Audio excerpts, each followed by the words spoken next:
예, 어제 제가 일산 킨텍스에 있는 패시브하우스 관련 세미나에 다녀왔습니다. 한국 패시브 건축협회에서 주관한 세미나인데요. 저한테 한 곡 지정도 해주면 좋겠다는 요청이 있어서 제가 응하게 됐고, 이제 거기에서 발표했던 내용을 잠깐 소개해 드리려고 이 자리를 마련했습니다. 제 전공 분야가 아닌 자리에 가서 제가 뭐 하는 사람인지 설명하는 게 사실 좀 저한테는 어렵습니다. 일반인들이 보기에는 좀 낯설은 분야이기 때문에 그런데요.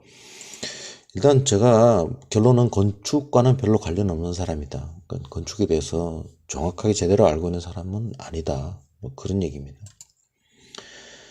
예, 제 집 이름이 남다하우스인데요. 이게 이 명명한 분은 이 집을 설계했던 그 홍도영 건축가십니다. 이 집의 모양이 위에서 이렇게 쳐다보면은 이렇게 열교의 단위 람다랑 비슷하게 생겼습니다.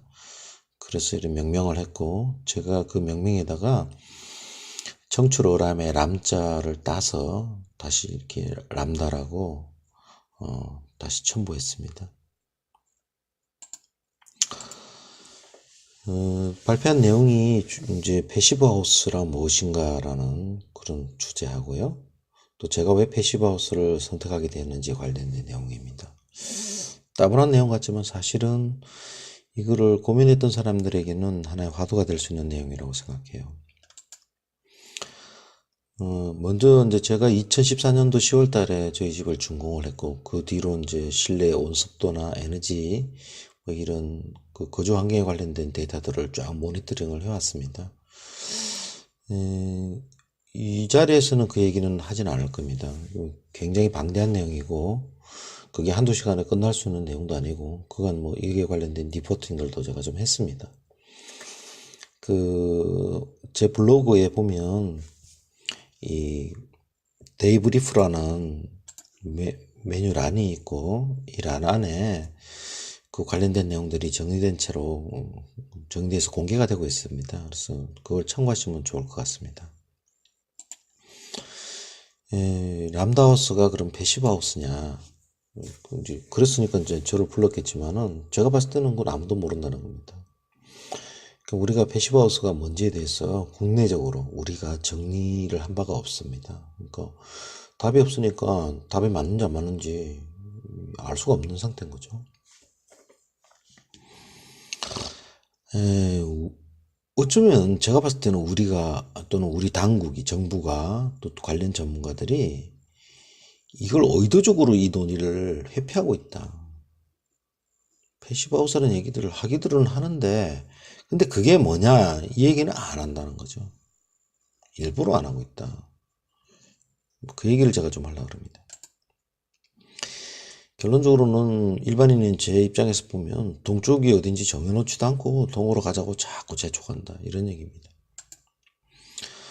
패시브하우스라는 건 독일에서 나온 개념이고 이게 다람슈타트에 있는 PHIO 그러니까 패시브하우스 연구소에서 정의를 했는데 이 사람들이 뭐라고 그랬냐면은 패시브하우스란 주거 공간에 필요한 신선한 외부 공기만을 데우거나 식힘으로 실내 열적 쾌적함을 만족시킬 수 있는 건물 이렇게 되어 있습니다. 패시브하우스를 접한 사람들은 이거를 한 번씩은 읽어봤을 텐데 제가 봤을 때는 이게 뭔 뜻인지 알고 있는 사람이 별로 없어요. 우리가 이런 정의 부분을 잘 안 읽고 깊이 생각을 사실 안 하는 것 같습니다.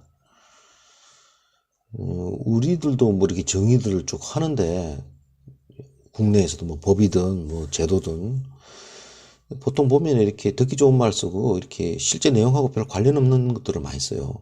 글 잘 쓰는 사람들이. 그러다 보니까 우리가 이걸 자세히 안 들여다보는 습관이 생긴 것 같습니다. 근데 빼도 달 것도 없이 사실은 이게 정확하게 패시브 하우스에 관련된 정의입니다.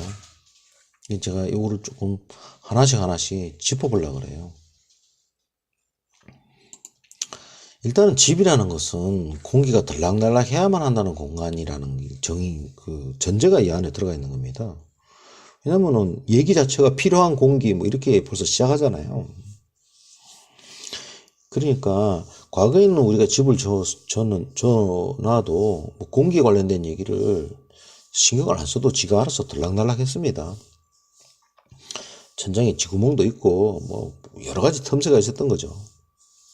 근데 우리가 점점 집을 기밀하게 짓기 시작하고 자재들도 좋아지고 단열도 많이 하고 이러다 보니까 이제는 이 부분에 대해서 설계 단계에서부터 고려하지 않으면 안 되는 상황이 됐다는 겁니다.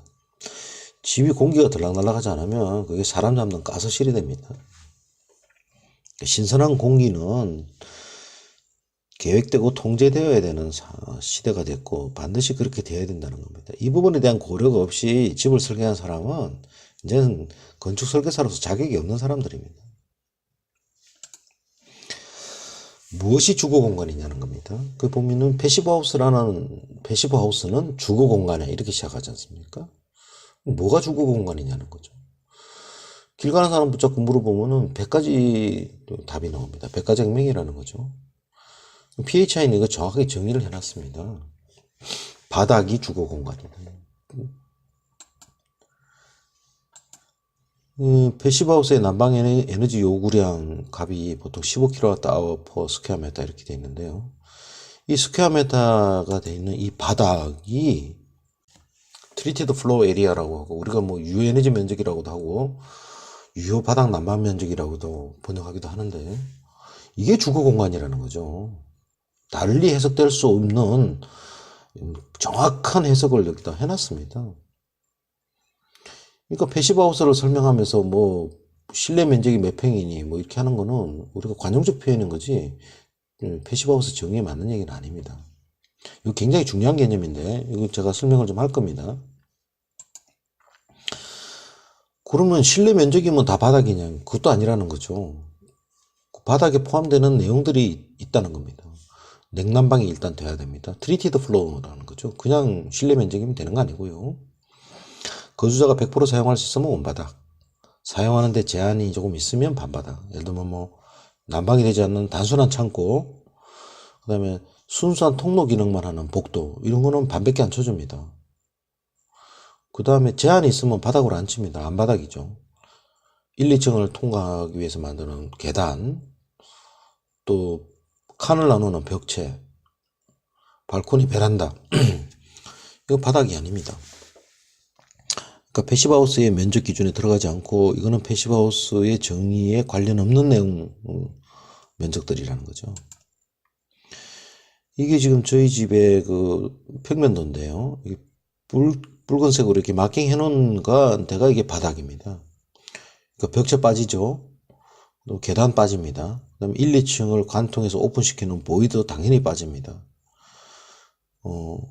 여기 설비층 있죠. 배관을 하기 위한 설비층, 이거 바닥에서 빠집니다. 당연히 발코니, 베란다 빠지고 뭐 다 빠지는 겁니다. 요게 패시브하우스에 관련된 얘기다라는 거죠.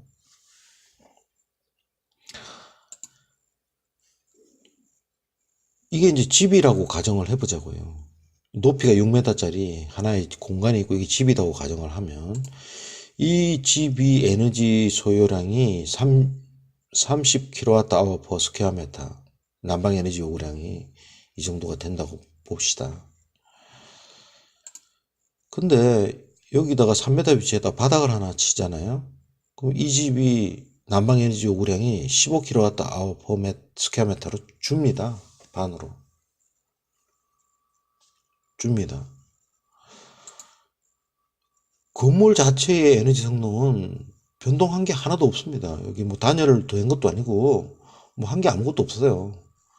그냥 3m에 바닥 하나 치면은 3리터짜리 집이 1.5리터짜리 집으로 바뀌는 겁니다. 뭐 호박에 줄을 그어도 수박이 안 되지만은 건물에 줄을 그으면은 패시브하우스 아니던 게 패시브하우스가 된다는 겁니다. 이게 무슨 얘기냐면은 패시브하우스라는 게 건물의 에너지 성능에 관련된 지표값이 아니라는 거죠. 건물이 에너지를 적게 먹어 치우면 그게 패시브하우스라고 이해하는 거는 패시브하우스가 뭔지에 대한 정의 자체를 전혀 이해 잘 못하고 있는 사람들이 하는 얘기다. 그런 얘기입니다. 그러니까 자꾸 그 사람들은 단열만 하는 거죠. 단열 잘하면 패시브하우스가 되는 줄 알아요. 하나의 요건입니다. 사실은 그거는. 그럼 바닥에 대한 정의를 가지고 이걸 다시 해석하면 앞에도 뭐 말을 했지만은 건물의 에너지 성능에 관련된 얘기가 아니고 거주 공간인 바닥의 에너지 성능에 관련된 지표라는 겁니다. 패시브하우스를 설계하시는 분들, 이걸 공부를 하신 분들도 가끔 이렇게 실내 면적만 가지고 계산을 하시는 분들도 있어요. 편의상.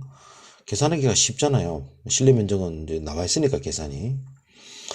그래 해도 뭐 결과가 크게 달라지는 것도 아닌데 편하게 그렇게 해도 되지 않느냐.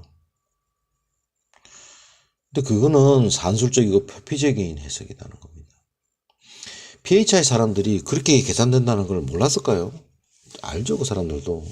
아는데도 그렇게 정확하게 규정을 해놓은 숨은 이유가 뭐냐라는 거를 한 번 더 생각을 해봤어야 됐다는 겁니다. 그렇게 함으로써 어떤 견인하고자 하는 목적이 그 안에 있느냐라는 거죠. 그걸 간과하면 안 된다. 그러니까 결국은 패시브하우스의 에너지 성능 값이라는 거는 건축 물리학적인 과학적 수단을 동원해서 만들어낸 도출한 난방 에너지 소요량이라는 수치하고 무엇을 우리가 거주 공간이라고 볼 것이냐는 인문학적 합의, 판단을 결합해 놓은 결과물인 것입니다. 우리가 한 게 아니고 독일 사람들이 한 거잖아요. 그런 얘기고. 그러면 우리에게는 그러면 이게 바닥이 뭐냐는 겁니다. 이거 도대체 우리가 생각해 본 적이 있느냐는 거죠.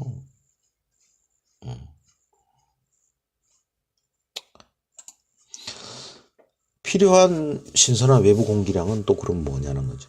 필요한이니까 이게 필요하다는 값이 계산이 된 거지 않습니까? 이게 이제 DIN 19세력-2에 있는데 한 사람당 1시간에 30세제곱미터 정도의 외부의 신선한 공기가 필요하다 이렇게 되어 있습니다. 이거는 제가 이걸 계산을 해봤는데 얼추 이 정도가 필요합니다.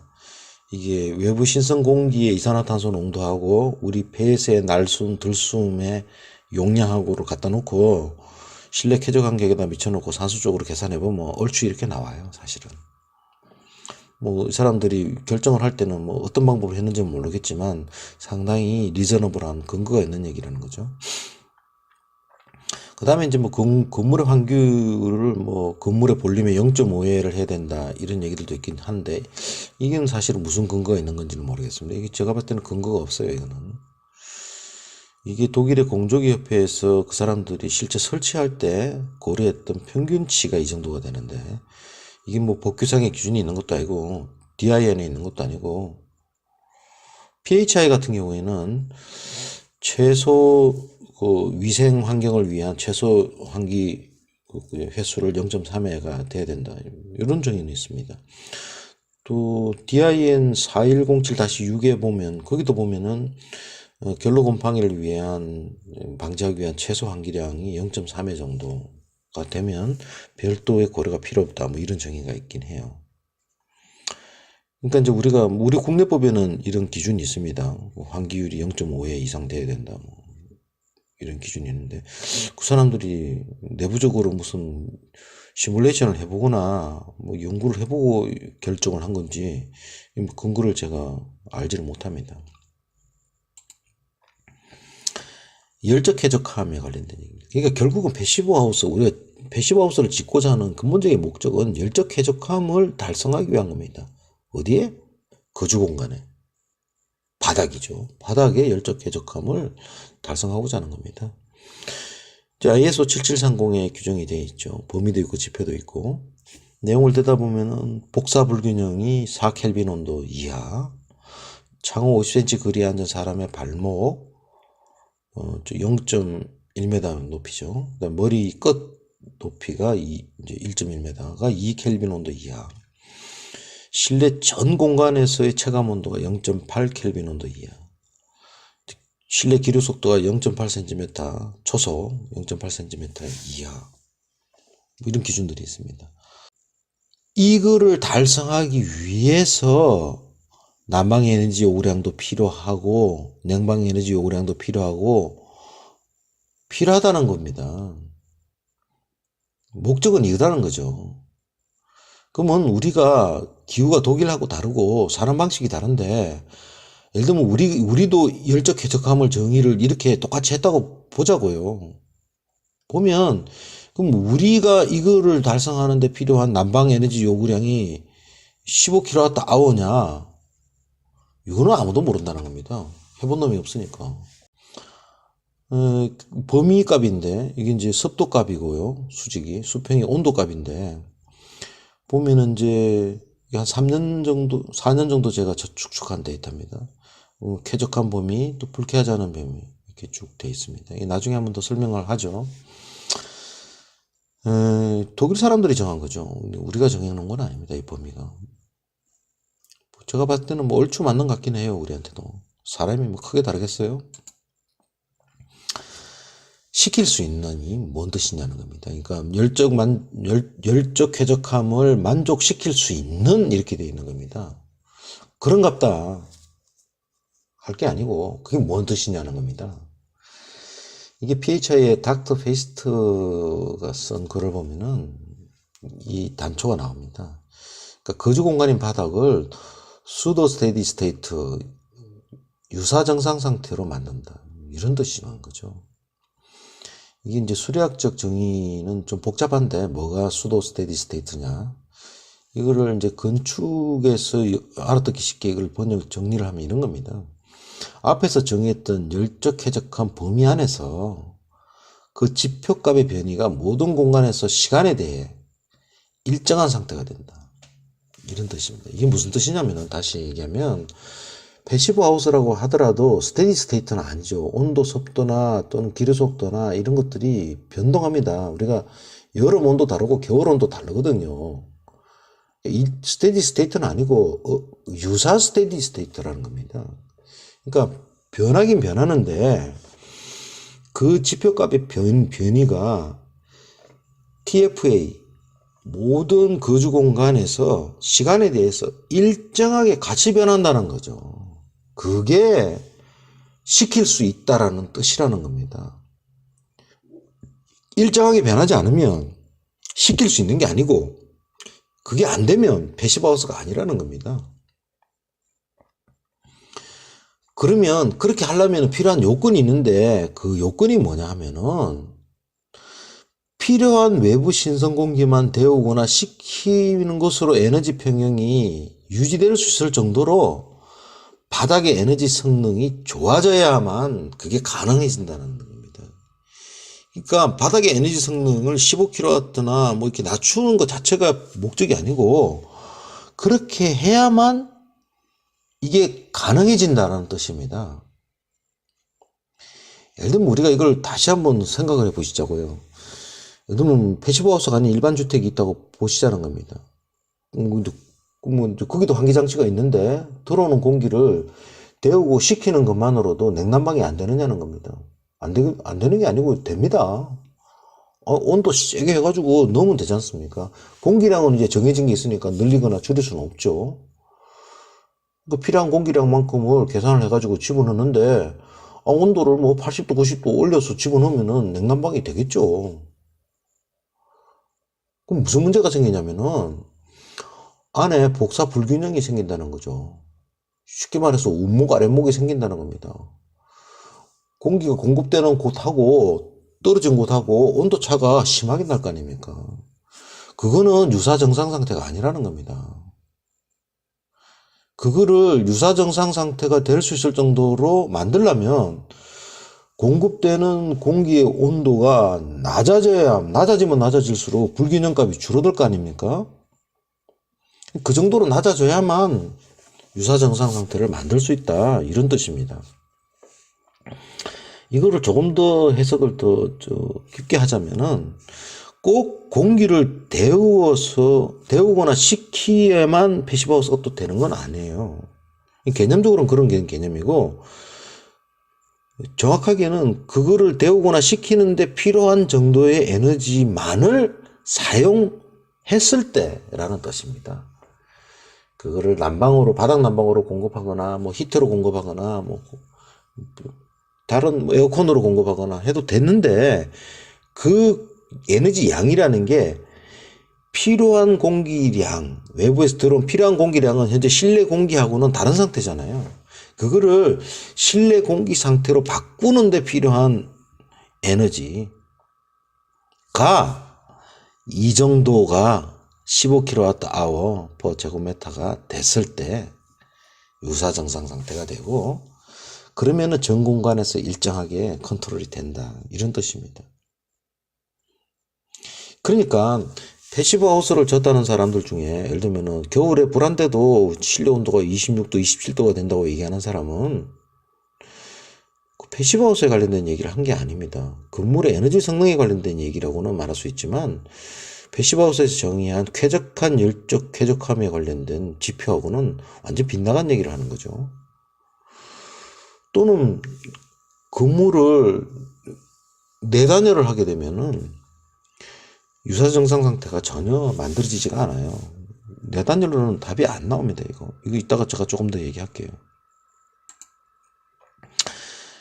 그러니까 앞에서 PHI가 정의한 패시브 하우스의 정의를 좀 더 리얼하게 우리가 다시 정의하면, 패시브 하우스라는 거는 외부 신선한 공기를 한 사람당 1시간에 30세제곱미터로 24시간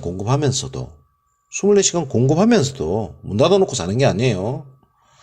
단지 외부 공기만을 데우거나 식히는 정도만의 에너지로도 열적 쾌적함이 만족되는 유사 정상 상태의 바닥이다. 정확하게 리얼하게 얘기하면 이 얘기라는 거죠. 그러니까 우리가 패시브하우스에 관련된 새로운 정의를 하려면 그 순서가 있는데, 우선 열적 쾌적함이 뭐냐라는 게 정의가 돼야 되는 겁니다. 이게 정의되지 않고는 유사 정상 상태를 정의할 수가 없고, 그러면 그 유사 정상 상태를 만들 수 있는 필요한 에너지 소유량을 정의할 수가 없어요. 그러니까 패시브하우스를 정의할 수가 없는 겁니다. 건물이 에너지만 적게 먹어치우면 그게 패시브하우스가 된다는 그런 환상과 최면에 걸려있다.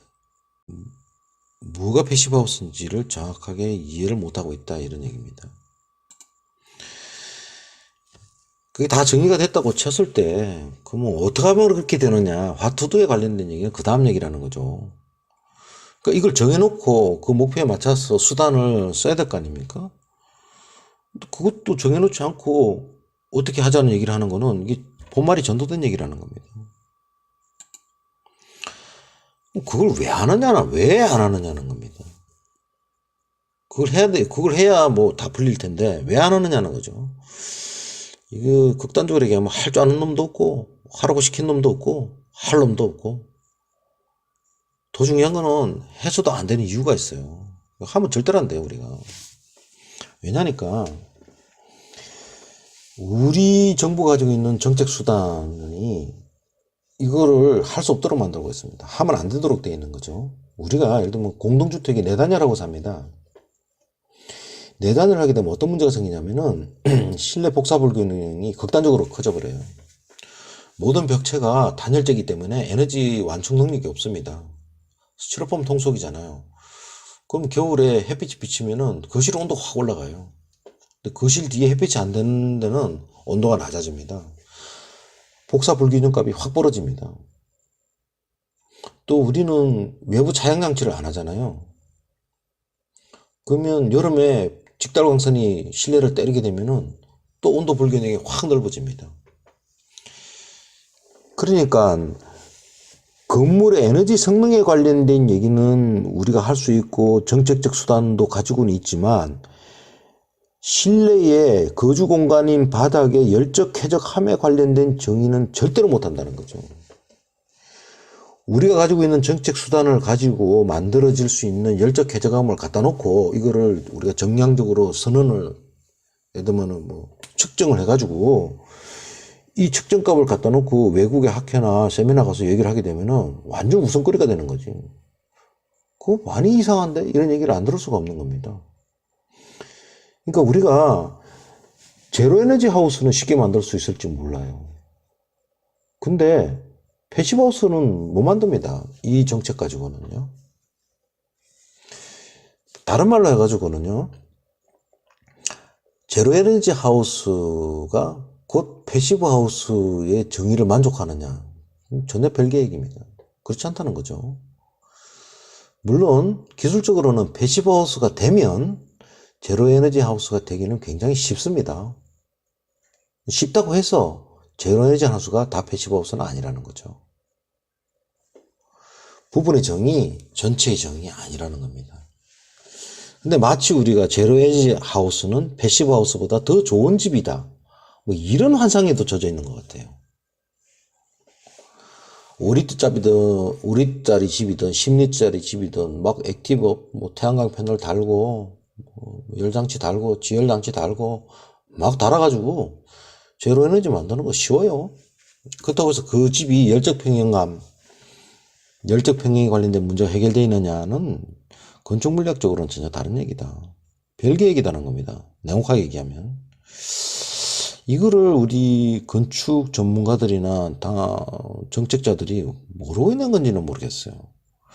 몰라서 그렇게 PHI 비행기표를 자꾸 끊어대는지, 그거 알라고 끊어대는지 모르겠습니다. 왜 가는지는 모르겠습니다, 사실은. 이제 제가 왜 패시브 하우스를 선택했는지 짧게 정리하고 넘어가겠습니다. 아주 단적으로 얘기하면 더러워서 선택했다는 거죠. 무슨 얘기냐면은 건축 설계를 했다고 해서 가져와서 봤는데 이게 무슨 초등학교 사생대회에 나오는 그림도 아니고 뭐 이런 종이 쪼가리를 가지고 집을 짓겠냐. 이게 설계라는 거는 플래닝이잖아요. 그럼 플래닝에 보면 결과물이 예측이 돼야 되는데 플래닝하고 결과물이 전혀 매치가 안 됩니다. 뭘 하겠다는 건지를 알 수가 없어요. 이게 100가지 다른 형태로 결과가 날 수가 있는 플래닝이다라는 거죠. 이게 다 설명이 되기는 하더라고요. 뭐 이렇게 하려면 뭐 시공도도 그려야 되고 견적도도 그려야 되고 물목표도 뽑아야 되고 뭐 얘기는 많아요. 제가 봤을 때는 다 시덥잖은 얘기고 변명 같았다는 거죠. 그거를 그냥 하는 집들이 있더라는 겁니다. 그게 패시브 하우스다라는 거죠. 답이 계획된 집이다. 어떻게 지을지가 답이 사전에 계획되는 집이 패시브 하우스더라. 난방 에너지 요구량 적게 쓰는 거가 제 목표가 아니었다는 거죠. 이제 적어놓고 보니까 좋긴 좋아요. 그러니까 이제 열적 쾌적함이라는 게 제 본래의 목적은 아니었지만, 적어놓고 살아보니까 의도치 않게 달성된 거죠, 이거는. 당초에는 제가 그거 뭐, 제가 패시브 하우스 모르고 건축의 문외한이니까 몰랐던 거죠. 어쨌든 패시브 하우스는 제가 질문하는 답, 어떻게 할 거냐는 것에 대한 그 답이 설계 단계에서 계획이 되는 집이었기 때문에 제가 선택한 겁니다. 딴 게 아니고. 우리가 약속이 지켜져야 되는 거죠. 박타 순투 세라반타라고 하지 않습니까? 인류가 문명인임을 선언할 때 처음 했던 게 그거예요. 약속은 지켜져야 된다는 거죠. 근데 우리가 약속을 지키려면 약속을 해야 되잖아요. 약속의 내용이 있어야 되잖아. 근데 보통 보면 우리가 건축할 때 약속은 하긴 한 것 같은데 내용이 없어요. 뭐 사고 나가지고 이렇게 달려오는 건축주들 얘기를 들어보면 무슨 약속을 했는지 내용이 하나도 없습니다. 몇 억짜리 집을 짓는데 주겠다는 돈은 정확하게 적어놓고는 뭘 받겠다는지를 정해놓지 않는 거죠. 이게 시공 계약서입니다. 사진 찍어 놓은 건데 이게 한 400장 정도, 400페이지 정도 됩니다. 이거 다 각장 도장을 다 찍었습니다. 시공사하고. 도장 찍는데 40분 걸렸어요. 그러니까 신뢰와 믿음이라는 거는 그냥 하늘에서 뚝 떨어지는 게 아니고 관리되는 거고 그 안에는 건축주의 책임도 있다는 뜻입니다. 뭘 할 건지를 정확하게 정해야 된다는 거죠. 정해놓지 않고 가겠다는 그 속내 안에는요, 나쁘게 비판하면은 내가 준 것보다 더 많이 얻겠다라는 기대감도 욕심도 그 안에 숨어 있을 수도 있는 거예요. 인간의 심리 안에는. 정확하게 정해놓고 가자. 뭔지. 뭐 어떻게 짓든 어쨌든 집을 짓는 건축주의 의지가 그대로 반영이 돼야 되는데 그게 좋은 집이든 나쁜 집이든 패시브 하우스든 아니든 뭐든 간에 정해놓고는 가야 된다는 겁니다. 안 정해놓고 가는 거는 안 된다는 거죠. 답이 계획된 집이라는 것에 대한 설명을 하기 위해서 이거 그림을 빼냈습니다. 보면은 침대도 있고 거실에 소파도 있고 있지 않습니까? 이게 도면이 환기장치 설계에 관련된 도면입니다.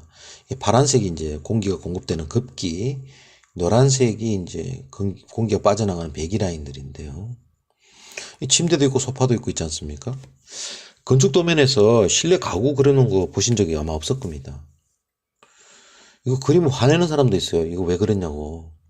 이거 저 인허가 내는데 이거 가져가면 공무원들이 싫어한다고 화를 내는 사람들도 많아요.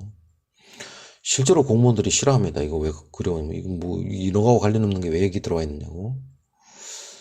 근데 패시브하우스를 제대로 지려면 또는 건축을 제대로 하려면 사실 이게 꼭 필요해요. 사실은 이거 잘 모르고 있는 것 같은데요. 예를 들면 환기장치의 급기를 제대로 하려면 고려될 사항들이 사실 많습니다. 이제 그 집에는 환기장치가 필요하다는 얘기들을 많이 하고 있고, 근데 환기장치가 있으면 다 좋으냐? 그것도 아니라는 겁니다. 뭐든지 그렇지만은 제대로 안 해놓으면은 오히려 그게 민폐가 됩니다. 제대로 해야 된다는 거죠. 제대로 하려면 고려해야 될 사항들이 많아요, 사실은. 예를 들면은 뭐, 여기 안방에 공급되는 공기량을 잘 결정을 해야 되지 않습니까? 필요한 것만큼 공급해야 되니까. 그 다음에 예를 들면은 환기라는 거는 공급이 있고 배기가 있는데, 공급 바로 옆에 배기가, 여기 공급이 있고 바로 옆에 배기가 있으면은 그냥 왔다 갔다 둘이 했으니까 환기는 안 되는 거잖아요. 그 배기만 있는 거지. 뭐 공급된 공기가 어떤 공간을 통과해서 어떻게 빠져나가는 것이 가장 그 실내 공간에서 바닥에서의 환기의 목적을 잘 달성할 거냐라는 그런 기류의 흐름에 관련된 고려가 사실 기본적으로 있어야겠죠. 그것 말고도 있다라는 겁니다. 예를 들면 이 급기장치가 여기 있는데 요게 여기로 옮겨왔다고 보시자고요. 그럼 밤에 잘 때, 이 공급되는 공기는 겨울철의 경우는 실내 공기보다 차갑습니다. 그거 차가운 거를 보존하기 위해서 우리가 난방을 하는 거잖아요. 그러니까 요게 여기 코 앞에 딱 와 있으면은 쾌적함이 사라지는 겁니다. 실제로 이 고통을 호소하는 사람들이 제법 많아요. 이걸 미리 고려하지 않아서. 근데 방이 좀 넓기라도 하면은 뭐 침대를 돌려놓기라도 하는데 이게 희한한 장소에 가가지고 빼도 박도 못하고 그냥 그렇게 살 수밖에 없는 집들도 많아요. 그러니까 패시브하우스를 정확하게 좋은 집을 설계를 하려면은 설계 당시에 침대 위치가 잘 결정이 나 있어야 되는 거죠. 그래야만 그걸 피해서 급기를 할 거 아닙니까? 또 다른 요소들이 있습니다. 예를 들면 급기 장치를 하나로 할 거냐, 두 개로 할 거냐, 세 개로 할 거냐.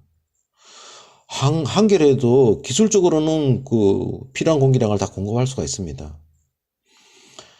근데 너무 많아지면은 여기 소리가 나요, 소리가. 시끄러운 소리가 납니다. 밤에 잘 때 시끄럽잖아요. 실제로 공동주택 같은 경우에는 이거 시끄러워서 밤에 끄고 사는 사람들도 많습니다. 그럼 이걸 해결하려면 어떻게 해야 됩니까? 급기 숫자를 늘려놓으면은 소리가 그만큼 줍니다.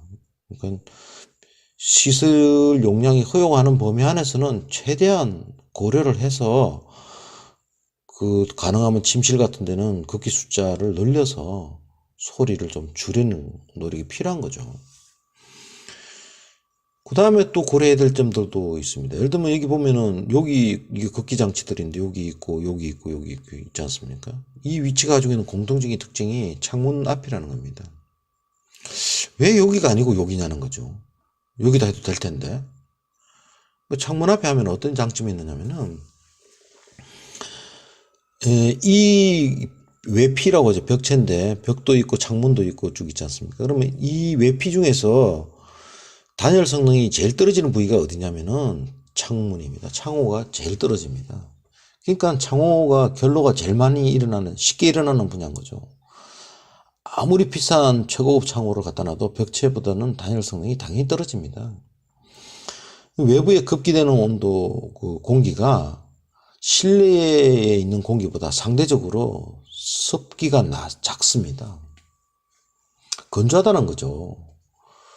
그러니까 상대적으로 건조한 공기를 사람이 거주하는 머리맡이 아닌 곳을 피해서 가능하다면 창문 있는 쪽에다가 공급을 하면 어쨌든 일어날 수 있는 창호의 결로를 최대한 막을 수 있다는 개념이 이 안에 있는 겁니다. 공조기에서는 고려될 사항이 이거 말고도 여러 가지가 있습니다. 다 얘기하자면 얘기가 길어지니까 일단 이 정도로 할게요. 사실 굉장히 복잡한 얘기고 전문적인 검토가 필요한 분야라는 겁니다. 그냥 뭐 환기장치 달면 다 같은 집이냐? 천만의 말씀이라는 거죠. 이것도 이제 환기에 관련된 얘기입니다. 이제 우리가 자연환기도 많이 하거든요. 창문을 열어서. 근데 이제 실내 공간을 어떻게 구성하느냐라는 것은 건축주의 선택이기도 하고, 뭐, 건축가의 철학이기도 하고 한데, 이제 저희 집 같은 경우에는 90도 방향에 모든 방이 이 창문이 하나씩 있습니다. 이렇게 되면 어떤 이제 그 장점이 있느냐면은, 방문을 닫아놓고도 각자 자기 방에서 환기가 돼요. 잘 된다는 거죠. 이게 하나밖에 없으면은 방문을 열어놓고 환기를 해야 됩니다. 그래야 환기가 잘 되죠. 이제 이런 사실 주거 공간에서 이 모든 방에다가 이런 그 배치를 하기가 쉽지는 않습니다. 이 공간 배치에 많은 제약을 주는 요인이기도 하죠. 그러니까 이제 그런 내용을 잘 모르는 분들은 공간 배치가 너무 비효율적인 게 아니냐 그런 얘기들도 합니다. 그러니까 건축적 목표가 뭔지, 무엇을 선택했는지에 관련된 이슈가 이 안에 있다라는 이해가 이제 안 되면 이제 그런 말씀을 또 하시는 거죠. 뭐 다 이렇게 해야 된다는 거 아닙니다. 이게 사실은 굉장히 어려운 선택이고 많은 부분을 포기해야만 얻을 수 있는 요건이기도 합니다. 주거시설에서는 쉽지 않습니다. 하여튼 그런 내용이 있다라는 겁니다. 이제 홍도영 건축가하고 제가 건축 설계할 때 계약을 할 때 특약을 하나 그런 게 있는데요. 준공한 다음에 각자 자기 마음속의 목표하고 실체에 드러난 답하고 간에 그 매치되는 정도에 대해서 숫자로 표기하고 서명을 해야 된다는 단서 조항을 달았습니다. 이 건축가가 이런 거 받아들면 겁이 덜컥덜컥 나죠. 하여튼 이 계약은 이렇게 했습니다. 제가 홍도영 건축가한테 준 점수는 90점입니다. 100점은 아닌 거죠. 뭐 그는 제가 실수해서 그럴 수도 있고 말귀를 못 알아들어서 그럴 수도 있고 또 뭐 하려고 했는데 잘 안 되는 경우도 있을 수도 있고 어쨌든 100점은 아닌 거죠. 근데 여기 적기는 제가 80점을 적었습니다. 적은 이유는 그래요. 이제 그게 다 해결되면 100점이 되는 건데 그렇게 되면 그럼 뭐 홍도영 건축가가 할 일이 없잖아요. 그렇게 되면 안 되니까 지금 미처 발견하지 못했던 문제점들이든 뭐 그런 것들이 있더라도 앞으로도 계속 내부적인 혁신, 이노베이션을 해 나가라. 그런 의미에서 제가 준 점수에서 10점 깎아서 80점 적었습니다. 이제 이거 홍도영 건축가한테 보냈습니다. 이 사람도 여기다 뭘 적어야 돼요. 조건 이제 서명도 해야 됩니다. 이제 뭐라고 적는지 한번 보시죠. 나중에 홍대영 건축가한테 물어봐가지고 괜찮다 그러면 제가 이거 공개도 한번 하려고 그럽니다. 이제 끝내려고 하는데요. 집은 제가 봤을 때는 집과 외부 차양장치가 결합한 것이다라는 겁니다. 이거 우리가 간과하고 있는 부분 중에 하나가 외부 차양장치인데 이게 없으면 굉장히 힘들어집니다. 요즘 집은. 여름에 이제 덮어서 일종의 차양장치를 해놓은 겁니다. 이게 지금 2019년도 신상품이라는 거죠. 제가 이름을 붙였는데 다목적 이동형 접이식 외부 차양장치 이렇게 됐습니다. 단열 잘 되고요. 창호 성능이 좋은 집인데 기밀도 잘 되는데 차양장치가 없으면요. 여름에 지옥이 됩니다. 에어컨 돌려도 쾌적함이 웬만해서는 잘 안 나옵니다. 진짜 힘들어요. 그러니까 집이라는 거는 현대에 와서는 집과 외부 차양장치가 결합되는 것이다. 그게 없으면 힘들다. 안에 블라인드 달고 커튼 달아가지고 해결 안 됩니다. 전혀 별개 얘기니까 외부에 꼭 차양장치가 있어야 됩니다. 근데 저희 집 같은 경우는 철벽이죠. 이렇게 막아놓으면요, 직달관선이 직접 안 들어오기 때문에 아무리 땡볕이 쪄도 실내 온도가 27도를 잘 돌파하지 않습니다. 그 뭐 돌파하는 기간이 한여름에 한만 더워도 한 일주일 정도밖에 안 돼요. 이게 없으면 어떻게 되느냐? 35도, 36도 막 올라갑니다. 이런 장면들이 낯설으니까 사람들이 이게 뭐 저희 집 보고서요. 이게 뭐 KT 기지국이 하는 사람도 있고 여기가 뭐 안 가냐 하는 사람도 있고 그래요. 우리한테는 아직은 익숙치 않은 문화죠. 기능적으로는 아주 폭발적인 효과가 있는 그런 기능입니다, 이게. 이 제습은 쉽지가 않다는 겁니다. 제습이 안 되냐?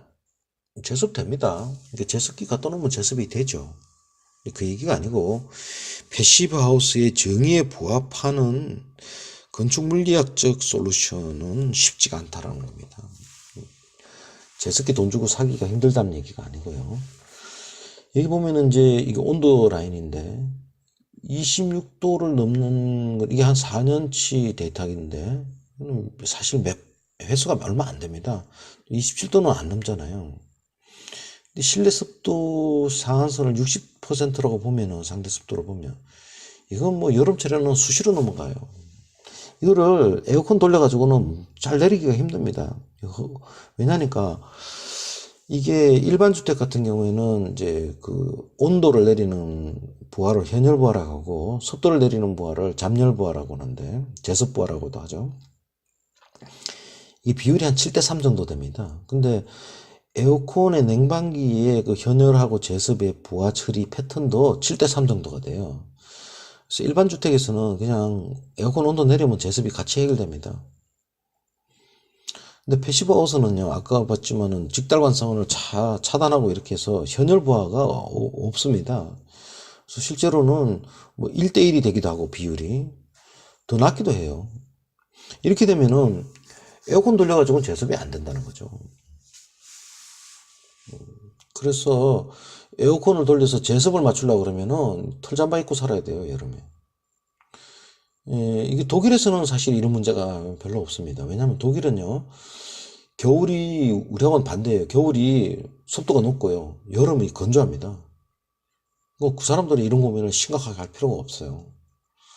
근데 우리는 기후 조건이 다르기 때문에 한국에서 패시브 하우스를 연구하는 사람들은 이 부분에 대해 특별하게 연구가 더 보완이 돼야 될 필요성이 있다. 겁니다.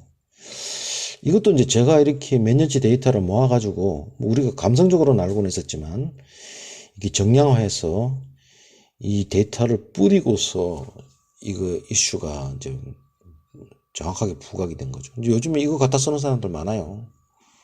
이러니까 이제 우리가 이거 해야 된다. 데이터라는 건 그런 위력이 있는 거죠. 이걸 안 하면 뭐 물에 물 탄다, 술에 술 탄다 이렇게 하나만한 얘기만 계속 하게 됩니다, 우리가. 최근에 키스트에서 조금 흥미로운 발전이 있었던 것 같아요. 저도 이걸 좀 들여다봐야 될 것 같은데 기존의 제습 부하보다는 획기적으로 이를 거의 현열이 아닌 제습 부하만 선택적으로 골라서 처리할 수 있는 그런 기술이 나온 것 같습니다. 제가 조금 더 들여다보고 이거는 다음에 한번 리포팅을 해야 될 것 같습니다. 한국 사람들이 참 똑똑하긴 해요. 뭐 문제가 생기면은 해결은 바락바락 해냅니다. 근데 이제 문제가 뭔지를 정확하게 정량을 하는 노력들은 참 안 한다는 거죠. 남이 해놓은 거는 갖다 쓰는데 지는 잘 안 한다는 겁니다. 왜냐면 이거 피곤하고 시간 오래 걸리고 누가 알아주는 놈도 없거든요. 이런 건 잘 안 해요. 식당에 가면 우리가 메뉴판이 있습니다. 그러니까 잘 모르는 사람도 들어가면 우리가 뭘 먹을지를 고를 수가 있고 판단할 수가 있잖아요. 메뉴판 옆에 가격이 적혀 있으니까. 이 건물을 설계하는 사람도 건축주들은 이 차림표가 없어요. 굉장히 애매합니다. 얘기들이 뭐 땅이 몇 평인지 몇 평으로 칠 건지 1, 2층인지 대충 얘기하고 맙니다. 식당에 들어갔는데 집주인이 메뉴판 들고 메모지 들고 와가지고 차림표도 없이 뭘 주문할 건지 뭐 먹을 건데요. 뭐 여기 왜 왔는데 이렇게 묻는 거나 똑같은 거예요. 그러니까 사실은 건축학계들이 이런 사실 건축주는 잘 모르지 않습니까? 그래서 여태까지 도출되어 있는 이슈들을 어쨌든 정리를 해가지고 이 하나의 체크리스트가 됐든 차림표가 됐든 이런 걸 하나 만들어가지고 건축주들에게 A부터 Z까지 이렇게 돼 있다. 이 리스크는 이렇다. 또는 뭐 계략적인 경비의 구성은 이렇다. 이렇게 차림표를 만들어서 상담을 하면 건축주도 뭘 얻었고 뭘 버렸는지, 지가 뭘 선택했는지 알 수가 있다는 거죠.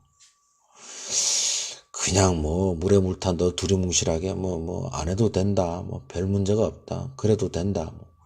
근데 그게 뭔 뜻인지는 지도 모르고 내도 모르고 뭐 그렇게 계속 갈 거냐? 그거는 이제는 안 할 때가 되지 않았느냐, 그런 얘기를 하고 싶습니다.